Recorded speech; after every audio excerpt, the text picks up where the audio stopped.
তো ফাইনালি রাজ্জাক ক্যাটারিংয়ের সামনে এসে দাঁড়াইলাম।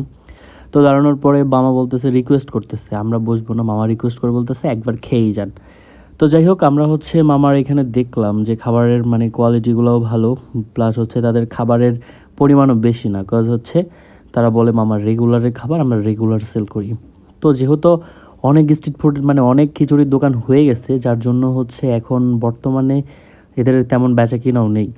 তো যাই হোক, 200 টাকা প্লেটার ছিল গরুর মাংসের কালাবোনা, সঙ্গে হচ্ছে 1 প্লেট খিচুড়ি, আর হচ্ছে এর সঙ্গে আরও আছে চিকেন, তারপর হচ্ছে আছে গরুর মাংসের ভুনা, সঙ্গে আছে হান্ডি বিফ ইত্যাদি আরেক কয়েকটা। তো যাই হোক, এখানে একটু আরেকটা মজাদার বিষয় হচ্ছে স্টেডিয়ামের যে 5 নম্বর গেট আছে, গেটের চিপাই তারা একটু বসার একটা মানে ব্যবস্থা করে দিয়েছে।